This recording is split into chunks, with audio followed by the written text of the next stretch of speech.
내 부모를 공경하라. 그리하면 내 하나님 여호와가 내게 준 땅에서 내 생명이 길리라. 살인하지 말라. 간음하지 말라. 아멘.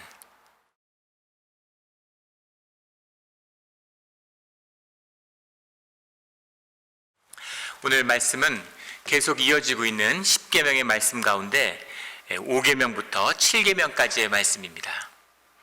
오늘 말씀은 주님 안에서 생명의 역사, 천국의 역사에 대한 말씀을 주고 계시죠. 이 10계명 가운데 깊이 흐르고 있는 생명의 뜻은 무엇일까요? 우리가 생명을 만난다는 것, 생명을 산다는 것의 의미는 무엇일까요? 오늘 말씀을 통해서 주님의 생명의 뜻을 깨달는 우리 모두가 되기를 주의 이름으로 축원합니다. 오늘 우리가 잘 알고 있는 주님의 말씀, 5계명의 말씀은 이렇게 시작합니다. 내 부모를 공경하라. 그리하면 내 하나님 여호와가 내게 준 땅에서 내 생명이 길리라. 공경하라 라는 말씀은 우리가 윤리적으로 생각하는 그런 예우의 이야기가 아니라 깊이, 중히, 소중히 여기라, 이런 말씀이죠. 그러면 내 생명이 길리라. 내 생명이 길다는 것은 문자적으로 우리가 오래 산다는 의미가 아니라 유대식 표현이죠. 너희가 복을 누리게 된다. 너희가 생명의 축복을 누리게 된다라는 말씀입니다. 하라, 하지 말라, 하지 말라. 오늘의 말씀이죠. 오늘의 말씀에 참된 의미가 무엇일까? 10계명이 무슨 윤리와 계명의 말씀인 것처럼 많이 쉽게 혼동되죠. 윤리적인 이야기 같이 들리는 겁니다. 한 집사님이 예전에 그런 고백을 하시는 걸 들은 기억이 나요. 시어머니를 모시고 사는데 시어머니 때문에 너무너무 힘들고 마음이 어려웠는데, 그런데 이 10계명의 말씀 때문에, 부모를 공경하라는 말씀 때문에 늘 참고 공경하려고 최선을 다했다, 그렇게 말씀하시더라고요. 그 말씀은 귀한 것이지만 단순히 부모에게 잘해라, 잘 모셔라, 그런 의미는 아닐 겁니다. 더 깊은 뜻, 주님이 이 10계명의 참된 뜻, 주님과 함께하기 위해서는, 너희가 하늘 백성이 되기 위해서는, 하늘 가족이 되기 위해서는 이 언약의 말씀을 지키는 것, 이 언약의 말씀을 너희의 가슴과 삶에 새기는 것이 그 중심에 있다라고 말씀하셨을 때에는 이 말씀에 깊이가 있는 거죠. 그 말씀의 깊은 뜻, 그 말씀의 깊은 뜻은 무엇입니까? 6절, 7절에 나오는 살인하지 말라, 간음하지 말라라는 말씀을 오해하지 않도록 하기 위해서 우리 대부분의 사람은 살인하지 않죠. 지난주 한국의 한 뉴스가 떠들썩한 뉴스가 있었습니다. 30대 초반에 한 젊은 부인이 있는데 남편이 죽었어요. 남편이 저수가에 물에 빠져 죽었는데 사실은 그 부인이 살해한 것으로 혐의를 받고 있죠. 수배가 됐습니다. 수영을 못하는 남편을 물에 빠뜨렸는데 8억 상당의 생명보험이 가입되어 있다는 사실을 알게 된 거죠. 그래서 살인 혐의를 추적하고 있는데 그 남편뿐 아니라 결혼 전에 사귀었던 전 남친 2명도 비슷한 수법으로 교통사고와 같은 것으로 죽음을 맞았다는 사실을 알게 됐습니다. 그래서 시리얼 킬러, 연쇄살인범가 아니냐, 이런 의심을 받고 그 공개 수배가 됐죠. 그런 살인을 말씀하는 것일까요? 우리 가운데 살인하는 사람이 몇이나 되겠습니까? 근데 주님은 살인하지 말라라는 말씀이 천국의 비밀이 이 말씀 가운데 있다라고 말씀하고 계시는 거죠. 그 비밀이 무엇일까요? 그 비밀의 말씀이 깊기 때문에 예수님이 이 살인하지 말라, 간음하지 말라의 참된 뜻이 무엇인지를 직접 강해를 해주셨어요. 예수님이 이렇게 말씀을 직접 풀어주시는 경우는 흔치 않죠. 그런데 주님께서 말씀을 직접 풀어주셨기 때문에 더 할 것이 없죠. 주님의 말씀을 있는 그대로 보면 되는 것입니다. 살인하지 말라는 말씀의 참된 뜻이 무엇일까요? 그 말씀의 참된 뜻이 마태복음 5장 21절부터의 말씀에 나와 있죠. 마태복음 5장 21절에 주님이 말씀하십니다. 예수님이 우리에게 말씀해 주시는데, 옛사람에게 말한 바 살인하지 말라, 누구든지 살인하면 심판을 받게 되리라 하였다는 것을 너희가 들었으나, 너희가 10계명의 말씀이 무엇인지, 주님과의 언약의 말씀이 무엇인지 너희가 너무나 잘 알고 있다. 그 말씀 가운데 계명으로 받은 이 6계명의 말씀, 살인하지 말라라는 말씀 너희가 잘 알고 있지? 그런 말씀이죠. 그런데 그 말씀의 참된 뜻이 무엇인 줄 아느냐 이렇게 물어보고 계시는 거죠. 그리고 말씀하시는데 22절에 나는 너희에게 이르노니 형제에게 노하는 자마다 심판을 받게 되고 형제를 대하여 라가라 하는 자는 공회에 잡혀가게 되고 미련한 놈이라 하는 자는 지옥불에 들어가게 되리라. 이것이 육계명의 참된 뜻이다. 이렇게 말씀하고 계시는 거죠. 이 말씀은 참 어렵고 이상한 말씀입니다.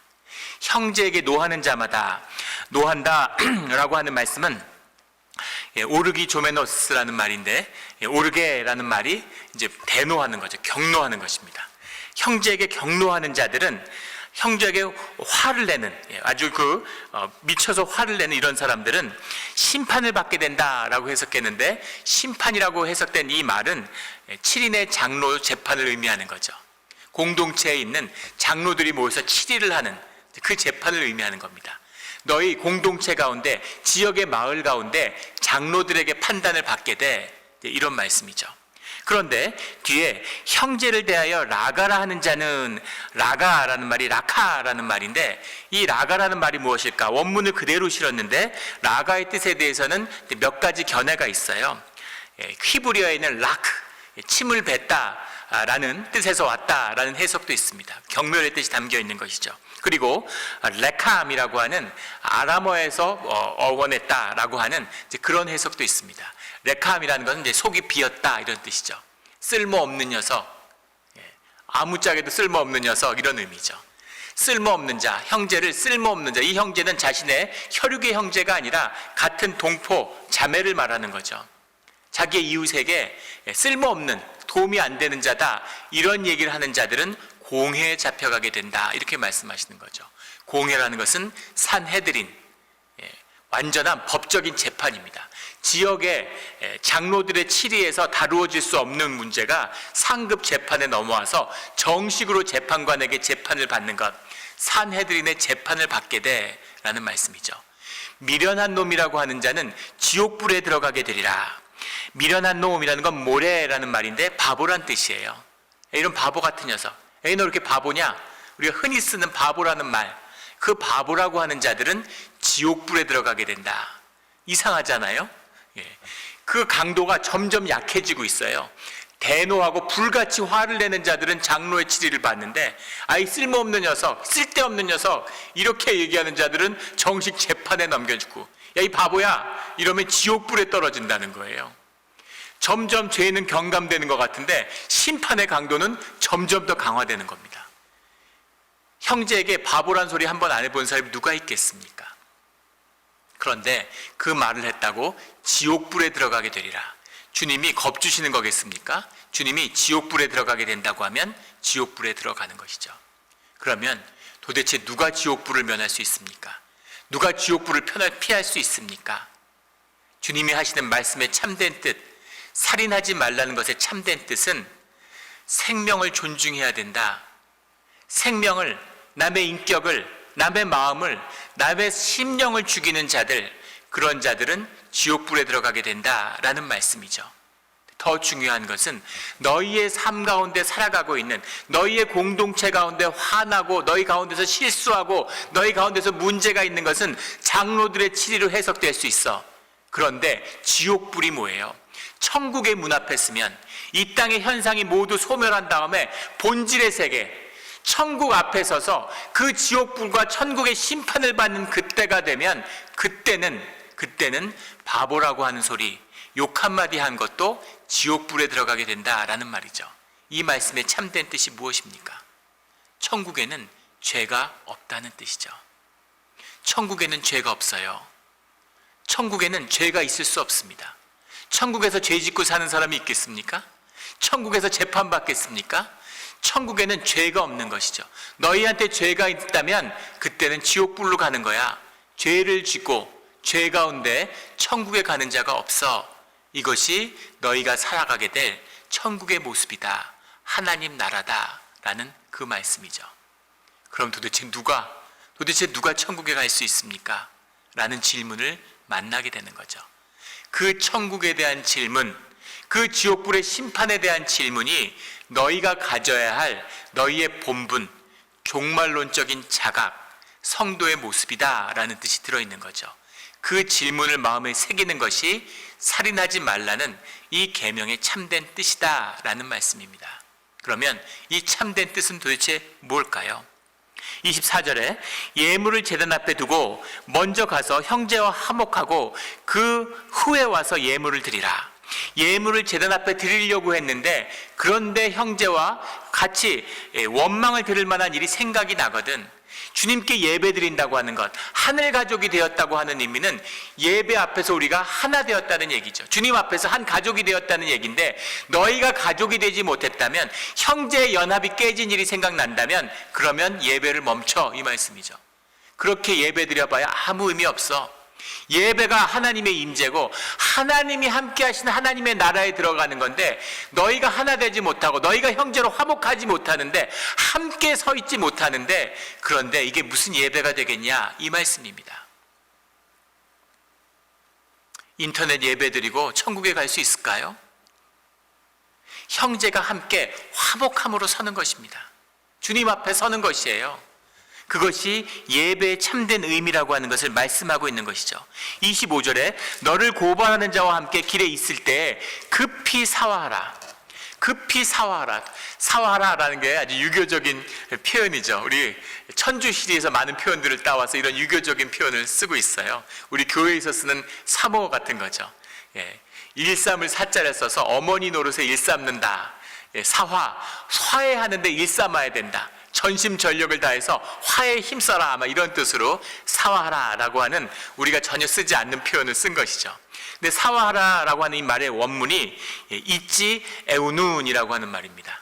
에우눈 할 때 에우라는 것이 웰 이런 말과 노에오라고 하는 것이 받아들인다라는 말이 붙어서 에우눈이라는 말이 됐죠. 그런데 문제는 앞에 있는 있지라고 하는 말이에요. 이 말 때문에 사화하라라는 말이 나온 거죠. 있지라는 건 참 해석하기 힘든 말입니다. 그런데 성경에 자주 나오는 말이에요. 이 있지라고 하는 말을 영어 성경에는 be your whole 이렇게 해석을 했습니다. 너 자신이 돼야 돼. 너의 전부가 돼야 돼. 너의 진실함으로 화해를 만나야 돼. 이런 말로 해석할 수 있겠죠. 네가 화해에 있어서 진실함이 되지 못하면 너의 진실함, 너의 전부, 너의 홀리스가 화해와 만나지 못하면 그건 화해가 아니야. 이런 말씀인 거죠. 그러면 진실함을 만난다는 게 뭔가요? 진실함으로 화해한다는 뜻이 뭡니까? 우리의 진실이 뭘까요? 그 진실을 만나야 되는 것이죠. 그 진실을 만나야 예배자로 설 수 있는 거죠. 그 진실함이 있어야 우리가 신앙의 길을 갈 수 있는 거죠. 이 말씀의 전제가 되는 이 있지라고 하는 말, be your whole, 내가 누구냐는 겁니다. 내 진실이 뭐냐는 거죠. 이 진실에 대한 말씀을 우리는 한 책을 통해서 보게 됩니다. 조나단 사프란 포라고 하는 미국의 포스트 모던 문학을 대표하는 작가가 있죠. 천재 작가다 이런 표현을 듣는데, 그 포의 대표작이 Extremely Loud and Incredibly Close라고 하는 책입니다. 우리말로도 번역이 돼 있어요. 엄청나게 시끄럽고 믿을 수 없게 가까운이라고 하는 책입니다. 이 책을 보면 이 책의 주인공은 오스카 쉘이라고 하는 그런 9살의 어린아이죠. 이 어린아이가 9.11 테러로 아버지를 잃게 됩니다. 아버지하고 같이 살았는데 아버지가 돌아가셨어요. 근데 아버지의 주변에 있는 분들, 아버지의 친구들을 찾아서 방과 후에 계속해서 맨하탄을 떠돌면서 아버지를 아는 사람들을 찾아다녀요. 그렇게 하지 말라고 주변에서 말리고, 너 그러면 안 된다. 자기 이제 할아버지 할머니와 살고 있는데, 그런데 삶을 잃고 방황하는 이 아이 때문에 주변의 사람들이 다 가슴 아파하는 거죠. 근데 오스카 쉘은 이렇게 이야기합니다. 아빠가 어떻게 돌아가셨는지 알아야 아빠가 어떻게 돌아가셨는지에 대해서 더 이상 상상하지 않게 될 테니까, 그래서 아버지가 어떻게 돌아가셨는지를 알기 위해서 아버지의 주변 분들을 찾아다닌다는 거죠.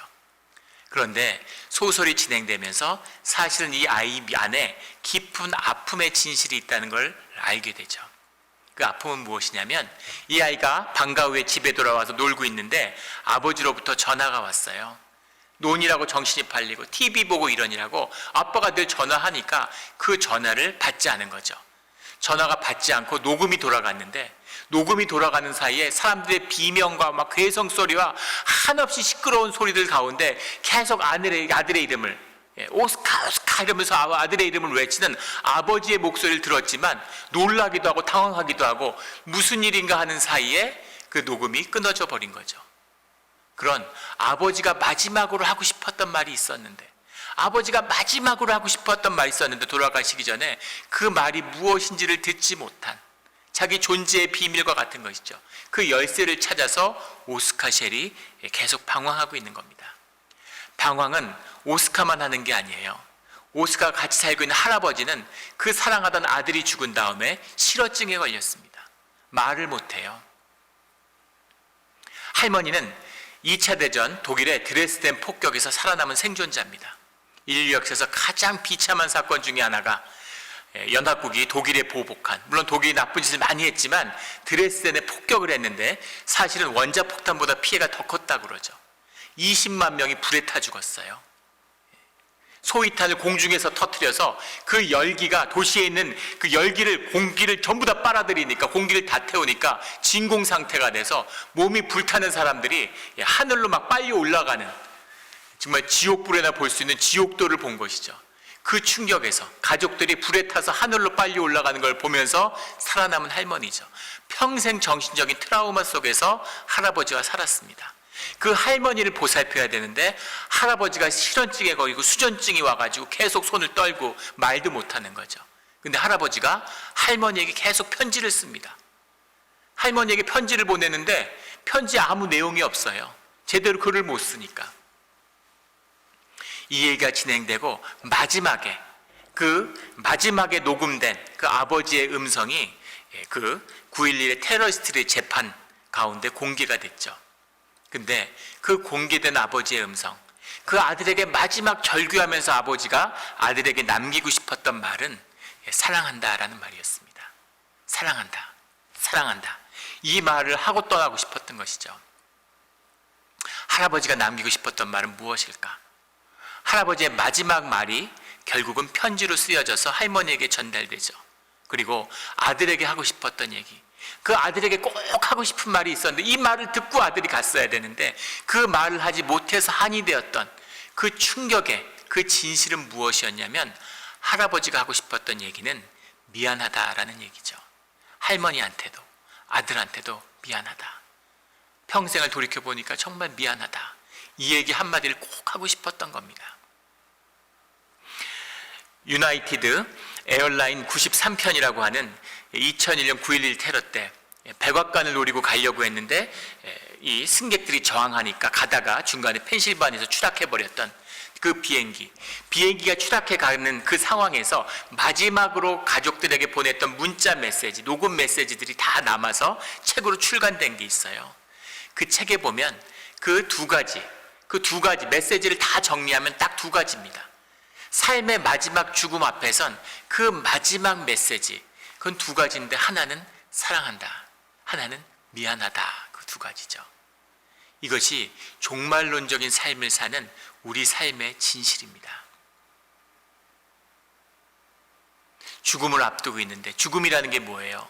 죽음이라는 게 우리의 진실이 드러나는 순간이죠. 이 물리적인 세상 가운데 우리가 사라지는 게 아니라 내 중심의 진실 가운데 세상이 사라지는 것이 죽음의 본질입니다. 죽음 앞에 서면 우리의 모든 현상이 소멸하죠. 그때 내 진실을 만나게 돼요. 반짝반짝하는 생명을 만나게 됩니다. 그 생명의 고백이 뭐냐는 거죠. 그 생명을 만났는데 그 죽음 앞에 서서 그런 분 보셨어요? 이제 죽어가는데 집 한 채 더 샀어야 되는데, 내가 더 성공했어야 되는데, 내 디파짓에 돈 좀 더 넣어놨어야 되는데, 이런 분 아무도 없죠. 아무 의미가 없는 겁니다.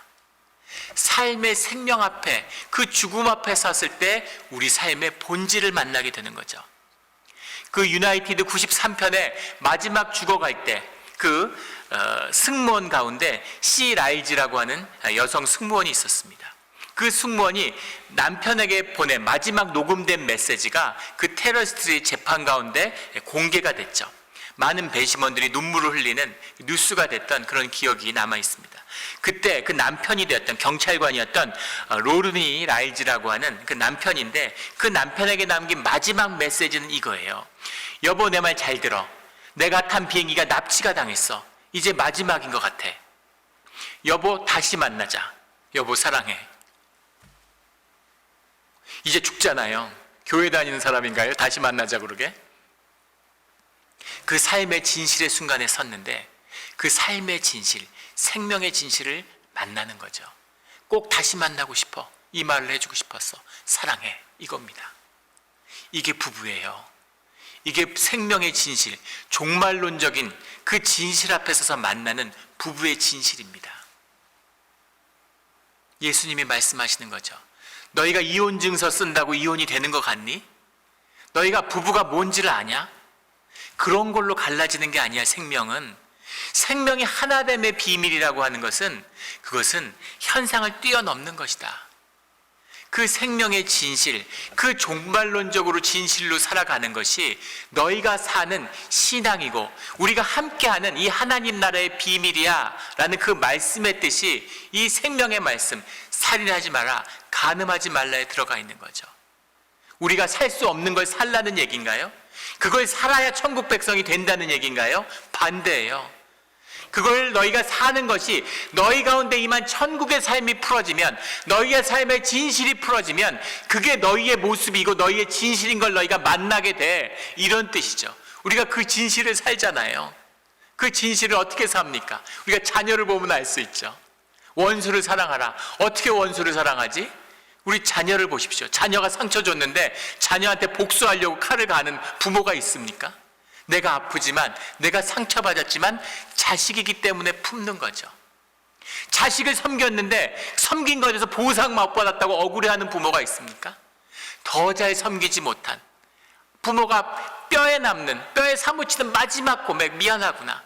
더 잘해줬어야 되는데, 내가 더 잘할 수 있었는데 미안한 거죠. 이게 우리의 진실이고 우리가 이미 살고 있는 진실입니다. 그런데 세상에 속아서, 마귀에 속아서 이 생명의 하나됨이 깨져 있는 거죠.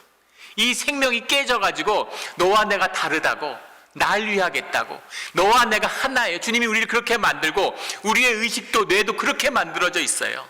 근데 그걸 다 구분 짓는 거죠. 너는 너고 나는 나야. 내 주머니 챙겨야 돼. 부부끼리도 딴 주머니를 차. 자식하고 나하고 죽기 전까지는 아무것도 주면 안 돼. 내가 뭘 주면 부모 대접 못 받지. 모든 걸 갈갈이 찢어 놓는, 모든 걸 분리시키는 세상의 본질, 악입니다. 이게 악이에요. 하나 돼야 되는데 깨고 또 깨고 또 깨는 것이죠. 절대 하나 되지 못하게 하는 것. 그 비밀이 오늘 말씀 가운데 나오는 이 간음하지 말라라는 말씀 가운데 들어있죠. 간음하지 말라라는 말씀에 대해서 주님이 이렇게 말씀하세요. 27절에 또 간음하지 말라 했다는 것을 너희가 들었으나 나는 너희에게 이르노니 음욕을 품고 여자를 보는 자마다 마음에 이미 간음하였느니라. 음욕을 품고 여자를 일생에 한 번 바라보지 않는 남자가 누가 있겠습니까? 그런데 그 음욕의 실체가 뭐예요? 하나됨이라고 하는 것, 사람과 사람이 교제하는 것만큼 아름다운 게 어디 있습니까? 그 인격을 만나고 그 삶을 만나고, 누군가의 여동생이고 누군가의 누나고 언니고 딸이고, 그 사람을 만나서 그 소중한 인격을 만나야 되는데 그 사람을 인격에서 분리해요. 내 욕구의 대상, 욕심의 대상으로 삼는 겁니다.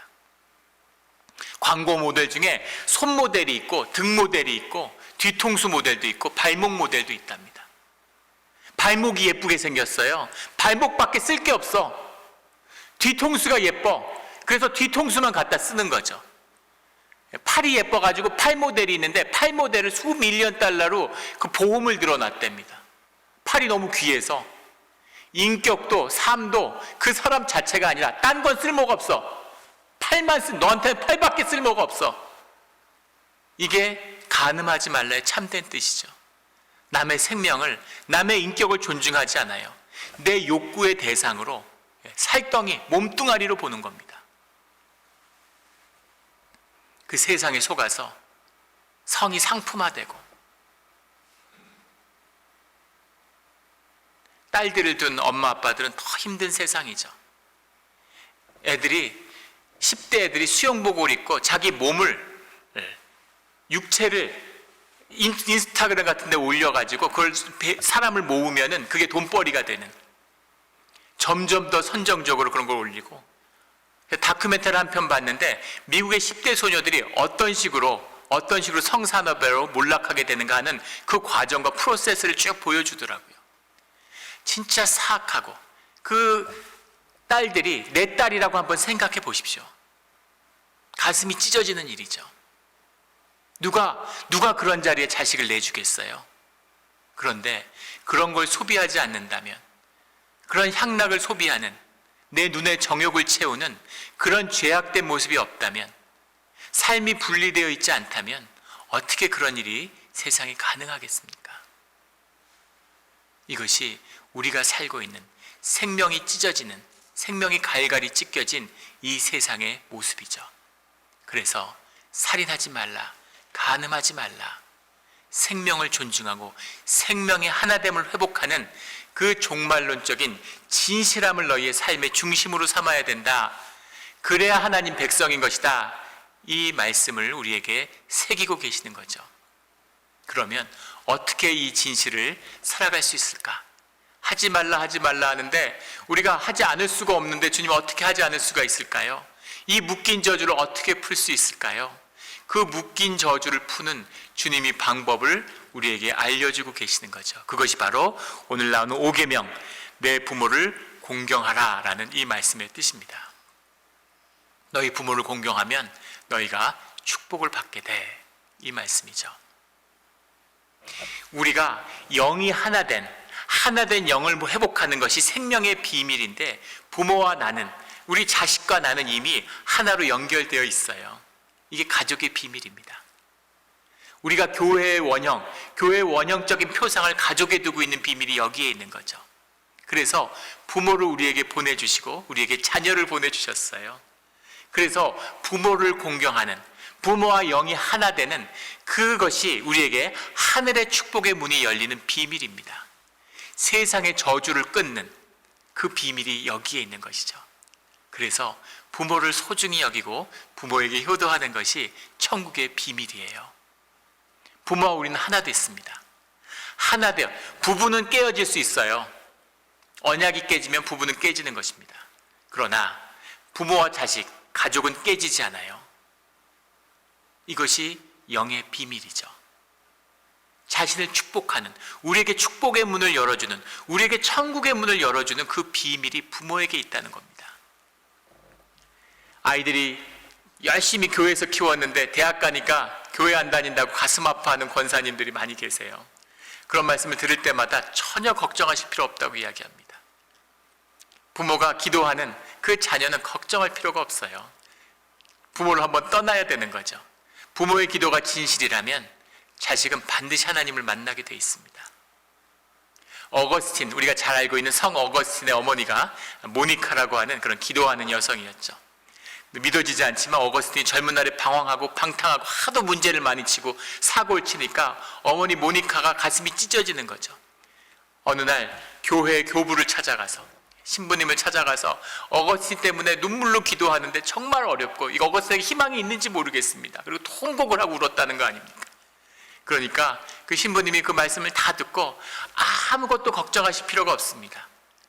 어머니가 눈물로 기도하는 자녀는 결코 넘어지지 않습니다. 아무 일 없고 결국은 주님께 돌아와서 복된 삶을 살게 될 테니까 아무 걱정하지 마시라고. 그 말을 듣고 모니카가 큰 마음의 기쁨과 위로를 얻었다라는 기록이 남아있죠.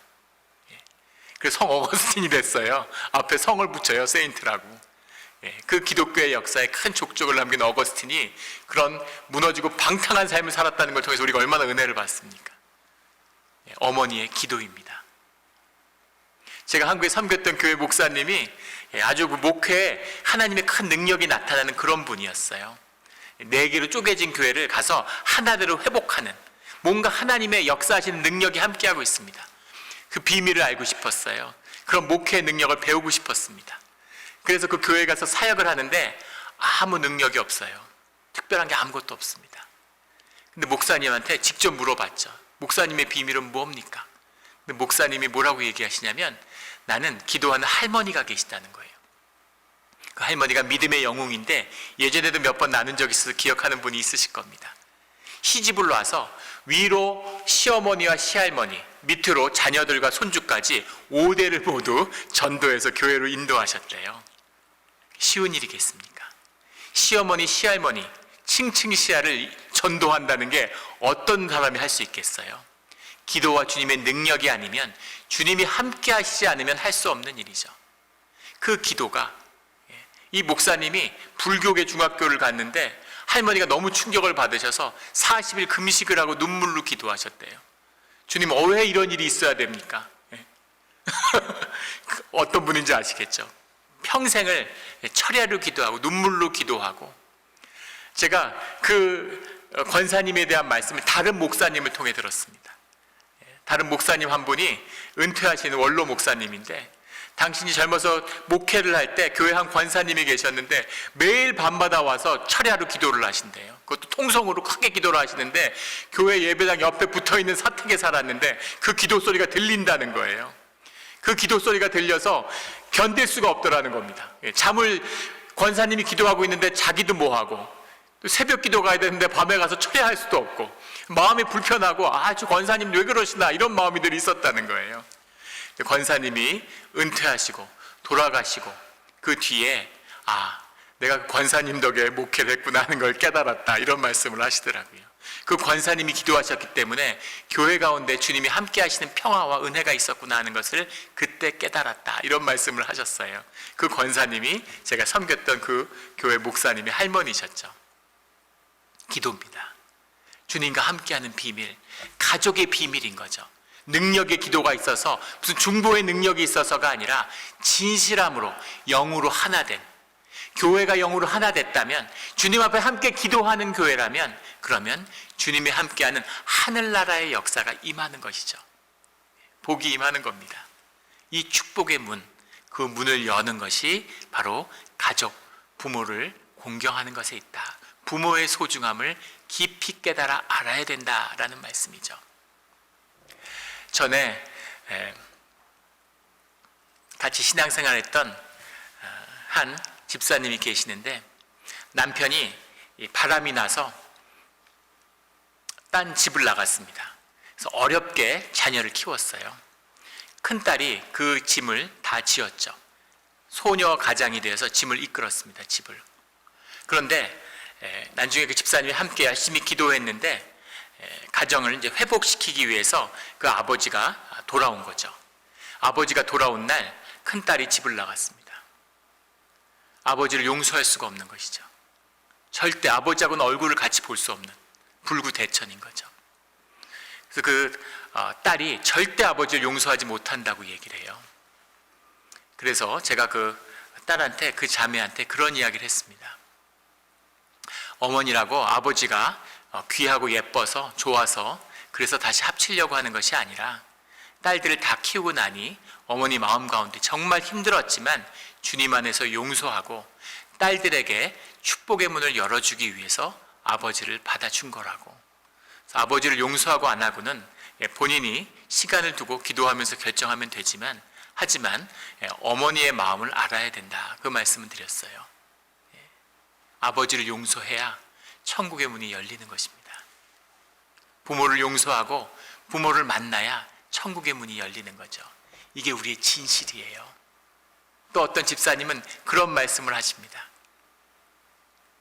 딸 많은 집에 아들이 태어났는데, 부모님이 옛날에 다 그랬잖아요. 가부장적 집안에서 아들만 위하고 아들만 공부시키고 딸들은 공부도 안 시키고, 딸들은 늘 찬밥이고, 딸들 맛있는 거 있으면 아들만 먹이고, 아들 하나만 막 신주단지처럼 떠받들고 그렇게 차별받고 살았는데, 그 차별하는 아버지를 용서할 수 없고 그런 것과 협력하는 어머니도 참 쉽지 않았던 것이죠. 그런데 당신이 아들을 낳고 키우면서 아버지와 어머니의 마음을 알게 되고 이해하게 됐다는 겁니다. 당신이 뒤에 직장 생활하면서 어렵게 학교를 다녀서 대학을 졸업하게 됐는데, 그 늦은 대학 졸업식 때 아버지가 찾아왔는데, 옛날 아버지들이 그렇잖아요. 아무 말씀을 안 하는데 멀리서 졸업장을 받는 자기 모습을 보고 눈물을 흘리시더래요. 그 모습을 보는 순간 모든 것이 용서가 됐다고, 모든 아픔이 다 녹는 것 같았다, 이런 고백을 하시더라고요. 왜 그럴까요? 그것이 우리의 진실이기 때문입니다. Be the whole. 있지. 너의 자신이 되라. 너의 전부가 되라. 이것이 생명의 의미를 깨달아 하는 이 십계명의 본질입니다. 이 말씀의 본질을, 이 생명의 본질을 만나 사는 우리 모두가 되기를 주의 이름으로 축원합니다. 기도드리겠습니다.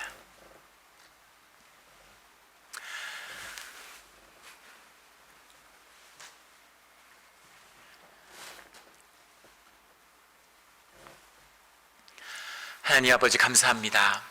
우리에게 아버지 어머니를 주셔서 감사하고 또 우리의 자녀들에게 아버지 어머니를 주신 것도 감사합니다. 주님이 축복의 문을 여셨는데 우리가 세상에 속아서 그 문을 열지 못하고 삶을 저주하며 원망과 상처 가운데 살아왔습니다. 주님, 이 모든 거짓을 우리의 죽음에 직면하는 십자가에 마주하는 우리 삶의 진실로 이겨낼 수 있는 그 길을 보여주시니 감사합니다. 주님, 우리에게 아무 능력이 없습니다. 그러나 우리에게 소망이 있습니다. 이 사순절의 기간, 십자가를 만나는 그 보혈이 우리의 머리끝부터 발끝까지 적시는 주님의 은혜로 우리가 주님의 새로운 복된 길이 열리는 이 때가 되기를 원합니다. 감사드리며 예수 그리스도의 이름으로 기도드렸습니다. 아멘.